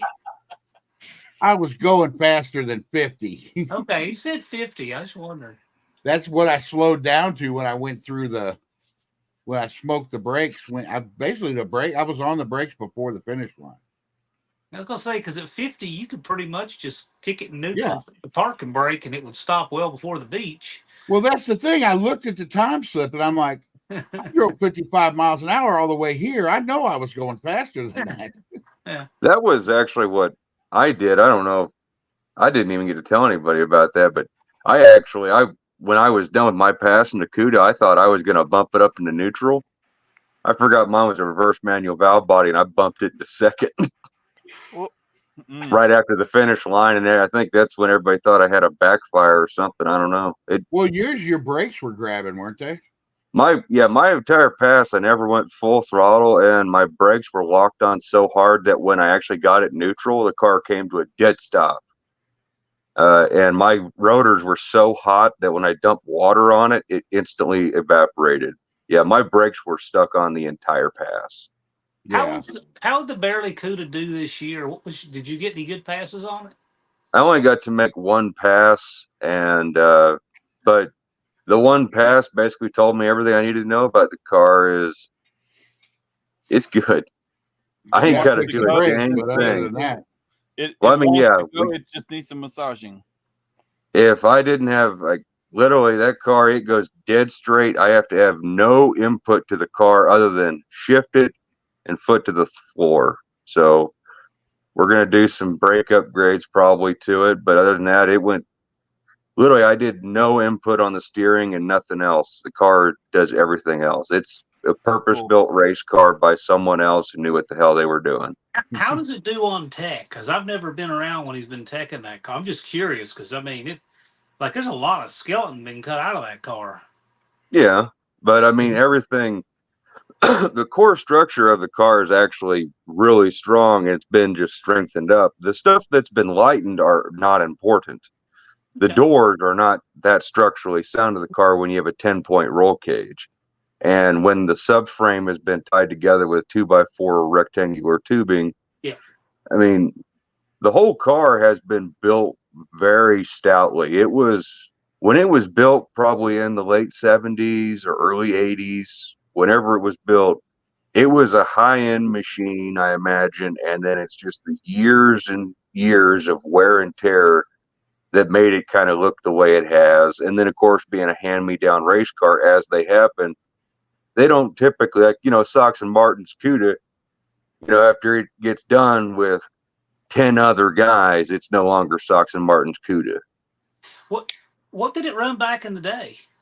The only story I've ever gotten is out of a guy out of Nebraska. He's in the NHRA, the Hall of Fame up there, and he was telling me he remembers racing it back in the 80s. In 85, when it was still a charcoal gray color, it was running mid 11s and low 12s back then. And the next year it showed up in 86 as a blue painted Barracuda with a 3-car race trailer. And he's the only guy I've ever gotten any real history on the car from. I'm pretty sure it was I know it came out of like Kearney or Holt area, Nebraska, really small town. So I just imagine it was probably just some local guy or local family, probably something similar to my dad, myself, and my brother. And they probably just wanted to build a race car just because they could. That's cool. Well, and I remember the last year, the first year you had the car out there, you were getting it teched. I don't know how many times I heard Deke say, yeah, that's just how they used to do it. That's how they used to do it. I don't know. I just haven't been around when they've been teching it. I'm just curious because it's a different build, right? It's clearly an old build. It's a vintage build. And so I was more curious than anything. The Barracuda is a good case of it looks super sketchy, but it's really not. Yeah. But we have plenty of those cases. Like, it's got a lot of brazing in the original cage is brazed together, and it's brazed into the floor pan. And I mean, I went at it really hard trying to get rid of it and try and, re-weld it. But whoever did that work really knew what the hell they were doing. And then the guy who came in and re-gusseted the cage with his flux core welder, he really didn't know what he was doing, and he made all the welds look like crap. Gas welding was the original way that people welded cages. And it's acceptable today, but nobody does it. They either MIG it for mild steel or TIG it for chromoly. But gas welding is okay for people who know how to do it. It's just kind of a lost art.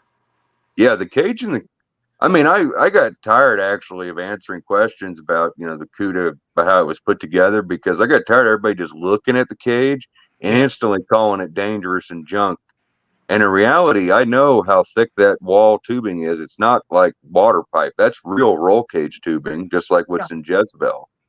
I compared it, and obviously where they couldn't fully weld it, that's where they added gusseting plates. It's not like, instead of, when you're putting a roll cage in a car, it's not fun, but I don't know why you wouldn't just do the gusseting plates on some instances, or just have them as well. Well, and you got a lot of people that if they see something a little bit different, they automatically jump to, that can't be safe, blah, blah, blah. Well, Deke said it was safe. I don't know who else, what other person is going to, you know what I mean? Yeah. Oh, and a great example, Brian, you just made me remember the roll cage. That's like one thing. Everybody always talks about that really high door bar. Yeah, that's the only thing I was ever worried about. But if you look, anybody who ever watches this, if you go on Google and you search up Paul Rossi's 68 Hemi Barracuda, because he had one, his the Norm Carson car as well, aren't they the same, Mr. Hobbs? Yes, they are. Yeah, they have the exact same, I swear, same roll cage as my car. Whoever built it was either the same guy or it was a similar built cage. Because you can look at that picture of his door bar and it's the exact same angle, way up high. And yeah. Just because it's different doesn't mean it's wrong. Yeah. No, As long I as it mean, follows the rules, and it obviously does. There's nothing wrong with the cage, in my opinion. I trust Door it. bar heights are anything but standard. You can go down through the pits and see a lot of variance on them.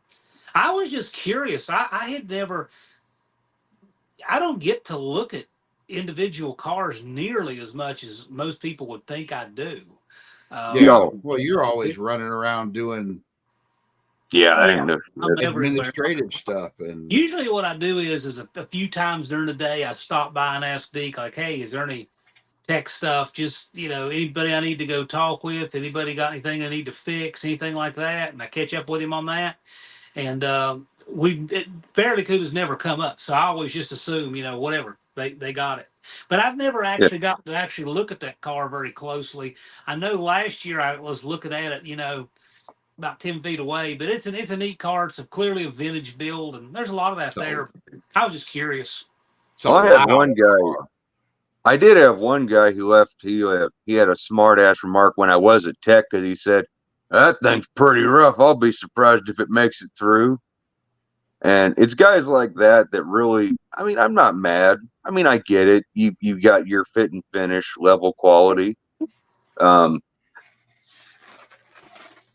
Actually, I kind of forgot exactly what I was going to say. Well, I was worried about the duster going through, and it went through fine. I even pointed stuff out to Deke, and he was like, "Nah." Yeah. I'll be So honest. it's like, okay. The darts cage actually concerns me, and it's not so much like the actual cage itself, but the door bars. Jumping back to talking about door bars, and I think I sent Jed some photos not too long after I got the car. Yeah. The rear part of the cage and the front area where it mounts up, it looks great. It looks like somebody had either a kit or it was properly done. But those door bars are just, I don't know, man. Yours got some sharp edges. I remember what I was They going to really say. do. I remember what I was going to say. I was going to say the only thing that I will say for anybody who says my car looks really fucking sketchy is, underneath, if you take like, I've seen some real race cars, say like Daniel's car Venom, which has like fiberglass doors and stuff, and even cars that have steel doors, much like my own. When they have like that aluminum sheet metal panel on there, when you take that off, you know what's behind that typically? Door Exactly skin, what just you like got on your car. exactly like mine. If I put a fake door panel on my car, nobody would ever say a thing about it ever again as far as how it looks. And it wouldn't weigh anything more. And I know the car used to have all that in it. Duct tape.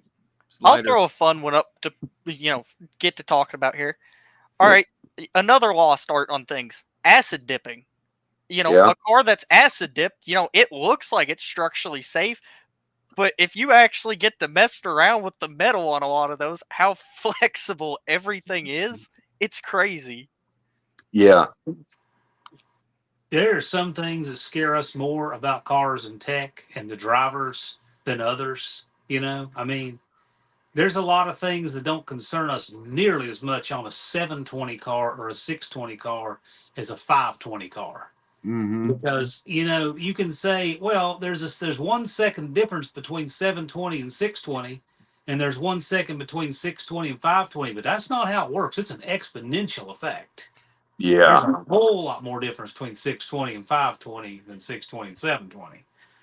So some of that stuff I'm not uber worried about. Like, and I'm not going to mention anything or anybody's car specifically, but some of that stuff is like, yeah, I mean, Deacon and I are like, yeah, you know what? That's sketchy, but what do we think that car is going to run? And we're both like, oh, yeah, that car is going to run in the 9s. And so we don't worry about it. Yeah. And there's a lot of that. And I just mean that as an in general thing. When we're looking at, 100 cars, we see a lot of that. So it's like, is that, and just again, is that bar or cage or whatever kosher? It's like, well, not really, but that car is still 2 seconds away from even needing one. That is true. So, Yeah. so there's a lot of that too. It's better to have it than not have it at all. Technically, it's not like Well, I mean, that's like in the case of my Dart, especially. As fast as I've ever got told that car was run, it was high 11s, which I think is starting to get right there into the territory where you about need it. High 11s is you're starting to get into more tech there. Like there's certain brakes. Like when you get to 650, you start having more stuff. When you get to 550, you have a lot more stuff. That's what Lee has always said. Yeah. That's something to for sure. I'd like to talk about that a little bit because I used to be really bad about that whole 720s, 620s is just a second. But now I've been around a lot of these no prep cars and stuff a lot more. It's a lot of difference. And that jump of what it takes going from that 620 car to that 520, or from that 520 to a car running 390s at 217. There's a lot of shit that can go wrong, and at that point, if something goes wrong, there's a good chance someone's going to get hurt. Well, I can tell you right now, we got several cars just in our community that we know are flirting with the 5s. And Lee is one of them, and Joe is one of them, and Levi is one of them. And so I'm going to be probably looking at those guys in January, February, saying, okay, let's make sure we're squared away on, because that's a good thing. That's just a product of you've made your cars a lot faster. Right? Yeah. So, but you just want to get up on the wheel and get ahead of that stuff. Well, that's like I always said. I've got the roll bar kit for my car, and over the winter I may put it in just because. Is the car going to run the time for it? No, but I would rather go. I want it to run that time, so might as well throw it in there. Well, just keep watching it because you do have more tech as you go, and. This is the first year we've ever had to worry about, do people have SFI steering column disconnects? I mean, you got to be really fast to need that. Yeah. But it's just, you have more tech the quicker you go. And I want people to have an easy time going through it. But back to the original thing, when you have people who've never been on a track before and their cars, say, run in the 9s or 10s or whatever, and you have things that maybe aren't kosher tech for the 6s, but they have them anyway, that's never as much concern as the guy who's running, trying to run a 4 and doesn't have enough bars in the cage. Mm-hmm. Yeah. Because, that's a whole lot of speed to stop. Our event has now seen 140 miles an hour in the 8th. And, dang. Oh, yeah. And so that's a whole lot to get stopped. Yeah. Speaking of a car like that, what did you guys think of Jeff's dragster? That was cool. That was very cool. I like that. It was. I've cool. only seen the videos. But... It's cool. I'm waiting to see what it does when they get everything lined out. Like if they have a whole year to do nothing but work the bugs out. Oh yeah. Next year, that thing I think should really be impressive. I think it's going to be low 5s. It should be. The way it sits right now. It should be. And Jimmy, the guy who drove it, he has got like huge titanium balls. He doesn't. He just. Woo! Jimmy's awesome. They were right top. next to us. He came over here several times and talked with us. He's a cool dude. That dude had the front end up, aiming over the wall on the right side. Got the car settled back down, and I heard the way he was jostled in the car, he was hitting the trans brake, is what caused all that. We thought at first he was wrapping the throttle. No, he was wrapping the trans brake. So he was locking the tires and relaunching it 3 times. And then wheels up every time. and it bent the right front wheel. It's a spoke wheel. It's a true spoke wheel, right? And they managed to get the right front out of true a little bit. So they're going to have to, do run out on it and tighten the spokes and sequence and do all that stuff to get the right front wheel right again. It didn't hurt the chassis though. I didn't realize the chassis on those flexed like that. I was watching my video of him going down, and that chassis was flexing. I never realized they flexed like that. Top fuelers do the same thing. Watch them; they're even worse. They're 300-inch wheelbase. Oh, top fuel can be scary to watch. Yeah, that's basically like this. Isn't that flex kind of like the suspension of the car? If it didn't flex, it would break. Yeah. No. This is wild. Or just be so rigid it would do the same thing his did, just stand up, stand up, stand up, You look, they put a whole new front clip on that dragster, and what they did is the tubing in it is really heavy. Like it's 120 or 134 tubing, which is way more than you have to have for round tubing. So what they did is they went down one size in tubing so that they could put it inside the original frame rail and overlap it when they put the new front clip on. But then they kept that really heavy wall. So with that thing being, what is it, like 140, 50-inch wheelbase dragster, even with that heavy tubing and a relatively short wheelbase for dragster, it still flexed that much. Mm-hmm. Now imagine if it was 083 with a 300-inch wheelbase. Those things flex so much they literally can bounce off the track after the burnout. And I think they built a jig too, so if anybody wants one, now's the time. Yeah. They replaced so much of the chassis. They got a new chassis cert. It's not a recert. I think they said when you do 75% or more of the bars that you can get a new cert. And so he got a new 2024 cert on it. Well, and that's the thing. What Jeff was telling me, I wish he'd come in, but he was telling me that when he bought the car, he was like, Jimmy was looking it over, and he's like, just in front of the driver's area, he goes, from here back is good. From here forward, we're getting rid of. We're redoing all of it. It's like, okay. Obviously, Jimmy knows what he's doing. It was good looking work. It's just a shame they were having problems with the converter. They had a converter for nitromethane, and it was just way too tight for what they were doing because who knows how many 1,000 pound-feet of torque that thing is designed for. And it just he had a mismatch of stuff going into the combination that was hurting them. But I expect they're going to get all that lined out this year, and it'll be flying.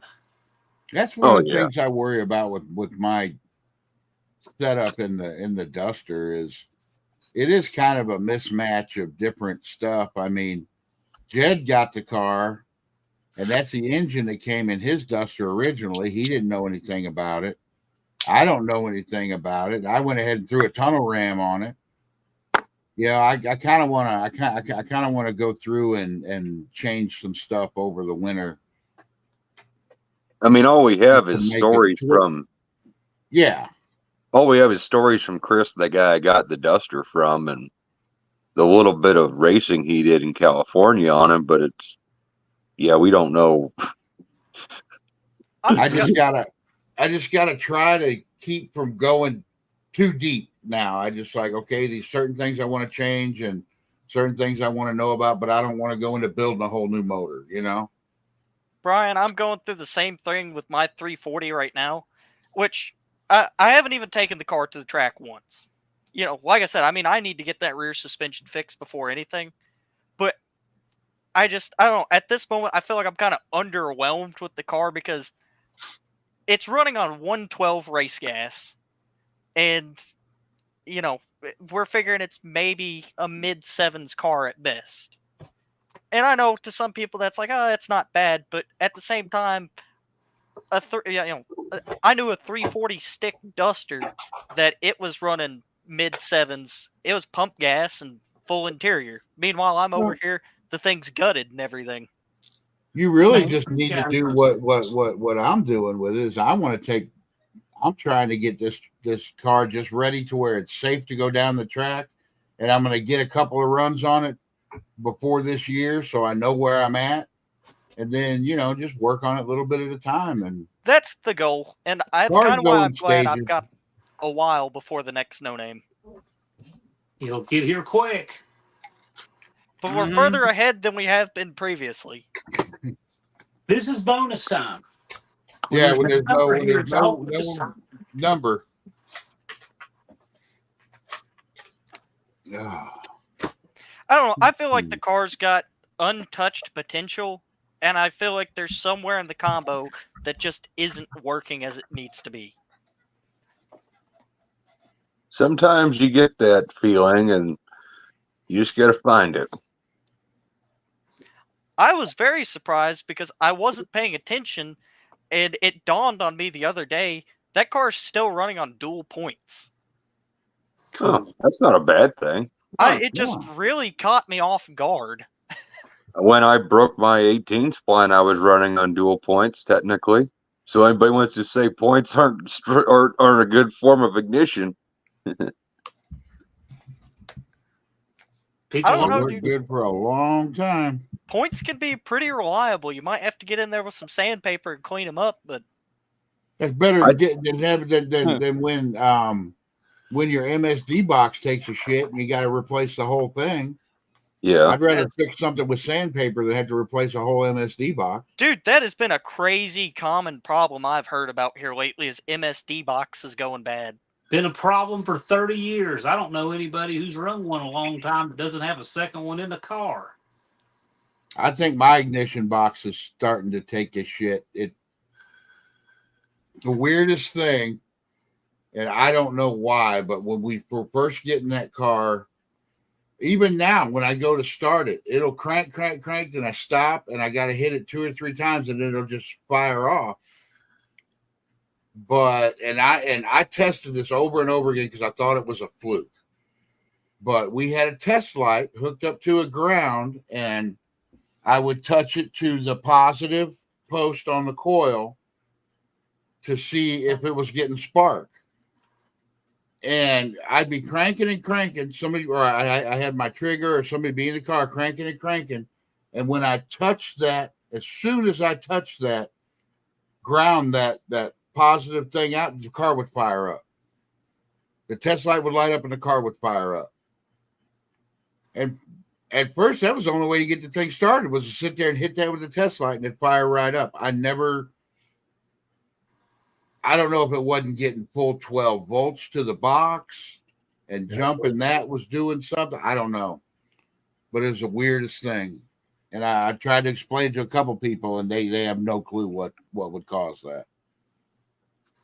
It's kind of funny. People talk about points being unreliable. Who do you know that doesn't carry an extra ignition box? Yeah. I mean, you can carry an extra set of points, or you can carry an extra orange box. I mean, it's your choice. Yeah, how many people carry those extra orange boxes in their old Chryslers, I bet you that we had 50 Chrysler boxes in the pits on cars, and we probably had 50 Chrysler boxes in toolboxes in the pits too. Mm-hmm. I can attest to points being able to easily be fixed with some sandpaper and a cheap condenser. Yeah. 19 points from 1965 that haven't ever been serviced. Here's the one I don't get. I've never understood this. Everybody's like, yeah, man, if you need to service your points in the field, you can use a matchbook cover. I'm like, you're going to need to service them in the field eventually. Just carry that feeder gauge. Yeah. Stick it in the box with the points. That makes too much sense. I know. A lot of people don't do. They just want to be able to say that they MacGyvered this specific thickness of cardboard, from. Well, who carries matchbooks anymore? Where do you even get a matchbook from anymore? Where do you find that? Hey, we were at an antique store one time, and Dad bought one of those. It was like one of those 2-gallon glass jugs full of them for like $5. And they're all cool. They're kind of cool. It's kind of fun to go through all the old ones, and they're all still like new. I remember we started digging through bin not too long after we had got that car, and that was one of the first things we found under the seat. Well, it used to be everywhere. That used to be a form of advertising. Oh yeah. Yeah. You know, I actually found a matchbook in the dark when I got it. You guys want to know another form of advertising that my buddy found in his 65 satellite that we featured on my channel? Is it going to trigger the weird hour? Let's hear it. So this is my good friend Bobby. This is actually the guy that when I first saw Jezebel was in his front yard. And it may have been that day actually. But I remember when he was cleaning out his 65 satellite, he had found a bunch of these little brass discs. And they're about the size, think of like those $50 chocolate coins or those 50-cent chocolate coins. And I remember Bobby giving it to me and I going, I don't really want any chocolate. And he goes, you know what's inside of that? And I said, I don't know, piece of chocolate. He said, no, that's condom. I knew it. I still got that thing. I've never opened it. I'm scared to death to open it, but yeah, it's a little tin brass case and it's got a rubber in it. So the moral of the story is, if you're blind, never take a peppermint patty from a stranger. Exactly. Don't take it for granted because you don't know. Yeah, Dennis commented there. I'd like to see Dennis get into another car. Yeah. I like how Brian instinctively knew that the weird hour had a hair trigger there. Certain after a while doing this, when certain people say certain things, it's like, yep, here we go. Well, it's not that weird. See, no weird it's not hour. that weird. Not that weird, but on some other people's lives, they might think it was shocking. I knew where that was going, like GPS. So Jed with the heat-seeking missile for the weird hour. Oh, damn. I'm gonna have to go back through all the lives and see who has triggered more weird hours than anybody. I'm on Jed. I think it's between me and Jed. I'm putting it on Jed. William has triggered a couple. He comes out of the blue every once in a while. Yeah. William's had some that have left me kind of speechless. Well, yeah, because you don't expect it from him. It just catches you off guard. Yeah. Yep. It's kind of like a fuzzy John bunny. might have triggered one I once. think I have once. Yeah. Yeah. That would make a neat compilation video. Just somebody say something and the weird hour video come up. Just all of that. That would make it. Oh man, it'd take a lot to do, but I think I'm gonna do it. That's how you get your 1 million views, Brian. What best of weird hour triggers? Oh, well, we've been at it for 2 hours. I think I'm gonna call it. I'm getting back into this slowly and surely, so they'll probably end up being longer later on. But yeah, we didn't bring the lube this time. Yeah, damn it. Before you end it, I gotta say one thing. Hold on, Jed just did it. I didn't hear him. It had to happen eventually.